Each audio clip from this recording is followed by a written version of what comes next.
1. I'm currently an undergraduate college student, studying linguistics. This quarter, one of my general ed requirements is satisfied by an Intro to Archaeology class. It meets a few times a week, and every Friday we have discussion sections led by a graduate student TA. I like my TA. He's kind of like a surfer dude Indiana Jones love child. My TA is also an amputee. His right hand is missing, all the way down to the wrist. To be fair, I didn't notice the lack of a second hand until halfway through the first class, when he tried to make air quotes and, there wasn't an ending quote. He's never addressed it to the class, not even in a joking way, so all of us ignore it for the most part. He seems to handle life pretty well. He also covers the stump with a leather sort of glove, and for the most part keeps it in his pockets or dangling by his side. Today marks about 4 weeks into the quarter, so my fourth discussion section with amputee TA, ATA. We recognize each other in class now and nod or wave or say hello. This morning I was early leaving the house, and so I stopped for coffee on my way to class. It's midterms week, and I was up late finishing a paper. I really needed it. I was walking through a large courtyard to reach the coffee shop, when ATA emerges from the same shop and heads towards me across the courtyard. I know it's him because I can see his puka shell necklace, his tribal leg tattoo, and his blonde surfer hair from a mile away. We pass each other at a distance of about 6 to 10 feet. I call out, "Hi, ATA." He looks up at his name, nods and smiles. He has his phone in one hand and a steaming coffee in the other. I continue, "See you in class," and keep walking. It took me a comically long time to freeze in my tracks. A coffee in one hand and his phone in the other. What other hand? I chug all my coffee almost immediately after purchasing it, needing the caffeine to try and process what I just saw. I knew I'd seen it correctly because I was totally sane, just a little sleepy, and we'd only passed at a distance of a few yards. I knew it was him, because he responded to his name and the tattoo on his leg is pretty unique. I couldn't be certain at first which item was in which hand, but after a while I was fairly confident with saying his phone was in his right hand and his coffee in his left. I remembered this because I passed him on his right, so I saw the phone closer to me. This made even less sense once I thought about it, because if the hand had been a prosthetic, it should have been doing the simpler task, i.e. holding the coffee. However, it didn't even seem to be that. I didn't remember seeing a seam on his wrist or anything unnatural about the hand. It just looked like it had always been there. When I arrived at class, ATA had the same coffee cup on his desk that he'd been holding when I saw him. It had only been 15 minutes and the air was crisp, so I still could see steam rising from it. His phone was sitting next to it. He greeted me, "Good morning, Speed Racer," and I sat down. He began to teach. The hand was gone again, the stump covered by the same leather wrapping. No sign of any sort of prosthetic. No one else had seen what I'd seen. I'm convinced I entered an alternate dimension momentarily in the courtyard, in which ATA was really just a TA. 2. I was about 27 or 28 when this happened to me. I really don't know what to think of it other than logic says it should not have happened. There was a snowstorm in the Denver-Boulder area, and I got the bright idea to drive up to Boulder and pick up my friend from work and bring her back to Denver. I had an '85 Ford Mercury and 4-ball tires. For what it's worth, it wasn't snowing that hard when I left, and I didn't tell her I was on my way. I wanted it to be a surprise. I had a friend with me for the drive up. We arrived with no problem. She got off work at 6. It was a hippie gift shop, and I actually worked there too. We sold bongs, aka tobacco water pipes. This was when weed was illegal there. Pipes, incense, candles, wind chimes, Tibetan prayer flags, statues of Buddha, sarongs and tapestries. There were some clothes and beads as well. On an interesting side note, if someone asked for a bong, we had to gently correct them. It was a water pipe for tobacco use only. Sometimes people didn't get it, and would insist that they were using it for pot and not tobacco, which in turn we would tell them that we would not sell it to them. It was the only way we could sell the pipes, and it wasn't personal. You just had to play along to purchase them. But that was before Colorado legalized it. I am sure that store no longer uses the ruse nowadays. So my friend got into the car with us, and we proceeded to drive back to Denver. We did not want to take the interstate because there were so many bad drivers in the area. Many people moved there from areas where they never got snow, and you could tell when they drove.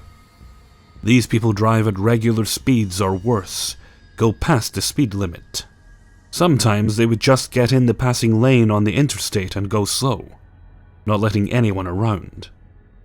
That is not indicative of being from a place where there was never any snow, but there were a whole bunch of those kinds of drivers.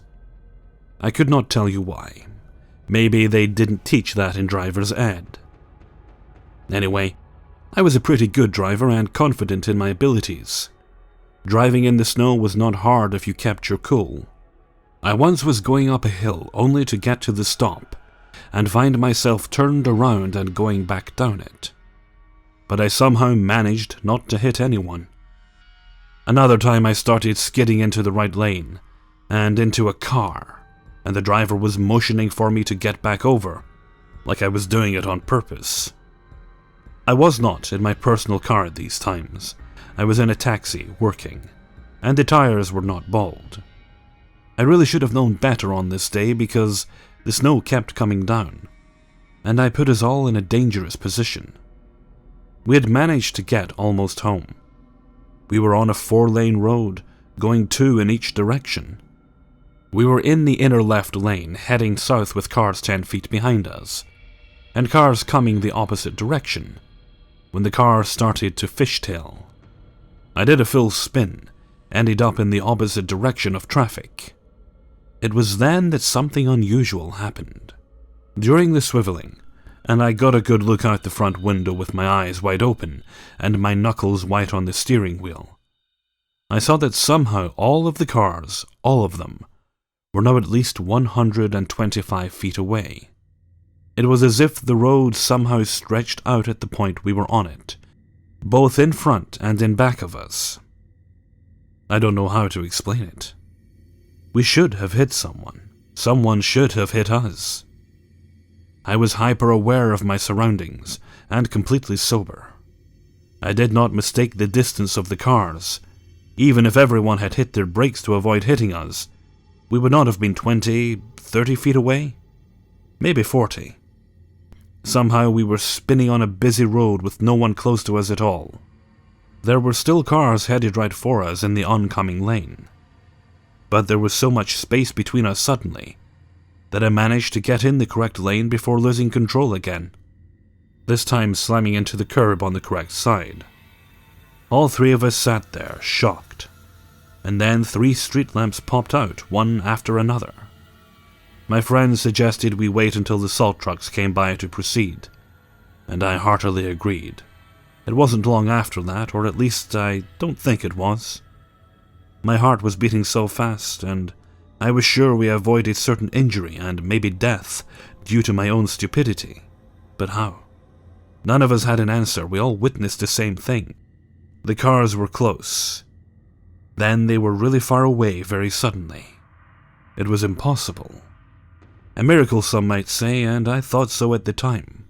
Now that I know about these kinds of inexplicable glitches, I might say that the 2 things could be the same in some instances. 3. It happened about a week ago. I'm a 34-year-old man from a small town in Saskatchewan, Canada. I recently got a new puppy. She's a black lab pit bull cross named Juno, and very adorable and smart. Because she's only about 10 weeks old, I tend to keep her nearby, so she can't get into stuff she shouldn't touch while she's unsupervised. This being the case, I brought her into the bathroom with me while I had a shower before heading off to work at my store. A little bit of explanation on the layout of my house, as this will become important. My bathroom is at the very end of the hallway. As you walk out of it, my bedroom door is an immediate right. The hall continues with my daughter's room next to mine, and then takes a left towards the living room with my son's room opposite the bathroom. At the other end of the hall, it then branches left and right directly into the kitchen and living room on opposite sides. I finished in the bathroom and went into my room to get dressed. Juno was napping on the clothes I had left on the floor in the bathroom, and didn't follow me to the bedroom on her own, so I turned around and called her to come with me. Juno got up and came trotting out of the bathroom and past my bedroom door. I watched her go by. I heard her paws hitting the floor all the way down the hall, which, as I'm sure you can imagine from the description, is not a very short hallway. She went down the hall and made a left where I heard her jump up on the couch in the living room. I stuck my head out of the door of the bedroom, called her again, and got no response from her. I sighed and walked out of the bedroom to go get her from the living room, ready to give her a small scolding for not listening the first time, when she slowly walked out of the bathroom and sat at my feet. She had been in there the whole time. I damn near had a heart attack then and there. As real as I'm sitting here writing this out, I swear I saw her go past my bedroom and jump on the couch, except she didn't at all. Or my dog has mastered bilocation in order to avoid being scolded. 4. In my earliest years in the 1970s, my favorite book was called Young Years, printed in 1971, which contains collections of nursery rhymes, fairy tales, and poems. The illustrations in the nursery rhyme section are simple, black on white drawings, with a single color that highlighted parts of each picture. Every few pages the highlighting color would be different. For example, a few pages with blue, then a few pages with yellow, then a few of orange, etc. My favorite nursery rhyme was an alphabet rhyme called A was an apple pie, that took up 3 whole pages that were completely highlighted with yellow. I was maybe 3 or 4 when one day my book changed. The highlighting colors had been switched around. The pages that used to be highlighted blue were now orange, and all the other colors were wrong too. All 3 pages of A was an apple pie had become green. To this day, the colors in Young Years are still wrong. I have read the green pages of the alphabet rhyme to my own kids when they were little, but those pages are supposed to be yellow. That's how they used to be. I recently relayed that glitch to my young daughter, who is grown now. She told me that the book had changed on her too. She remembers a time when the poems were at the beginning of the book, and the nursery rhymes were at the end, and that she was confused when the book went backwards on her. To the best of my knowledge, the book had always begun with nursery rhymes and concluded with poems. When the next generation comes around, will the book change again, I wonder? I also wonder if other people experienced childhood books that somehow became different, other than the Bernstein books. By the way, it's Bernstein. Does anyone have a copy of Young Years and noticed its content switched around? 5. I am relatively new to the concept of glitches, in being named as such, though I am no stranger to unexplained oddities happening in life. Though now I am shaken with fear due to the sudden recollection and subsequent research into a fairly recent memory. Allow me to explain.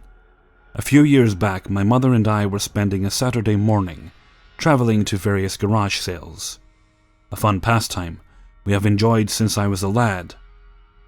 Having just refueled with a frozen strawberry lemonade and cheeseburger, we were thinking about heading home. We live in Indianapolis on the west side, about 10 minutes from the Indianapolis Motor Speedway racetrack. a reference to help some that may know the area. We were traveling east on West 10th Street when my mom spots a sign for a sale. As a side note, I am usually not too interested in going to sales in our general area, as most of them are piles of baby clothes and toys or are simply overpriced junk. Mom was, at the time, the direct opposite and preferred our area because it was close to home, and therefore could get to more sales rather than waste time traveling greater distances.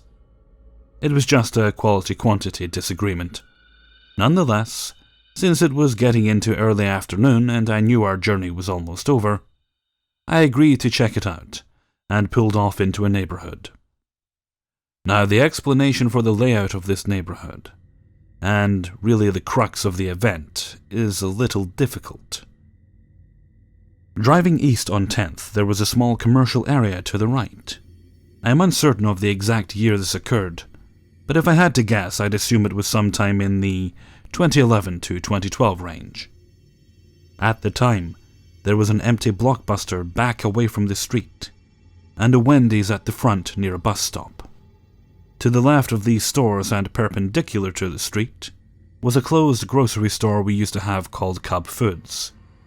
At present time, that building has since been demolished, and a Walmart Market was built, but is closer and facing the same direction as the old Blockbuster. This is important, I promise. The neighborhood we were turning into was on a road called Auburn Hill Drive, and the old Cubs was parallel to this road, meaning that it looked as though it leaned up to the neighborhood. Just to clarify, as this building is important, at the time of the garage sale, the closed grocery store was still there, and the Walmart didn't come until sometime later. Now, upon entering the neighborhood, Auburn Hill Drive runs through a normal housing addition. But right before the rowing of houses begin, there was a small one-lane road that shot off to the right, making it closer to the proximity of the grocery store. This little road is where the sign pointed and we followed. It was very long and winding, and there were lots of trees on both sides of the road. There seemed to be barely enough room for just my sedan, let alone another car. In fact, we were discussing what we would do if another car tried to pass from the opposite direction. In many ways, it seemed less like a road and more like a driveway. But it didn't lead to a house, but rather a court, or cul-de-sac as some would call it. This is where my memory gets a bit hazy as to the number of houses, but I know it was more than one, likely 3. We immediately recognized which house is having the sale, as the junk was laying all about the court. There was nobody else in terms of customers, and really the only other person I remember seeing was an old man, which we assumed was the one putting on the sale. We get out and, as in normal tradition, separate to peruse the items. However, we weren't apart long, as our weirdness senses seemed to be synchronized and we regrouped, shooting non-verbal glances that seemed to scream, "Let's get the fuck out of here." The old man, at least in my memory, never seemed to acknowledge us in any way, or even seemed to notice when we arrived or left. As far as the inventory, it was truly junk, but not in terms of another man's treasure. It was really garbage. To be exact, I can only recall one item of significance, was a deflated basketball selling for an exorbitant amount of money, like $20. It wasn't autographed or an official game ball, which could raise a value, but merely an average play ball that would sell at any department store. While I can't recall anything else specific, that did seem to be the pattern of this sale: broken or totally unusable items with high prices. It only took the time in which I turned the key in my ignition for us both to speak simultaneously about the perplexities we had just experienced. This was punctuated even further as we once again drove down the road of trees which were so thick in abundance that it blocked out the sunlight, thus leaving the ride out very dark and gloomy. Mom even joked that we had just stepped into the twilight zone. Time passes, and over the years since we may casually bring it up. remarking about the weirdness. We even suggested that if we were to go back, it might not even be there anymore. But it never goes any further than speculation. It remains so without any further investigation because any time the mere notion of returning crossed my mind, even as a joke, a very disturbed and foreboding feeling would come over me. To be honest, I haven't discussed it with her for quite some time, and after a while, the memory was slowly pushed out of my brain. Now, these past few years, I've been getting interested in a kind of YouTube videos known as horror narration. In these videos, some folks with spooky or cool voices simply read a variety of true stories with themes involving ghosts, stalkers, aliens, etc. They're a lot of fun and great background noise while doing chores or working. I recently discovered another narrator called Hellfreezer. He's my new favorite, and has a really cool, thick Scottish accent, and sounds a lot like Liam Neeson. But he does a video once a week about glitches in the Matrix. I was previously unaware of this community, or that these types of occurrences even had a name. In fact, at first I thought it had something to do with the film series. However, the more I listened, the memory of this garage sale came flooding back.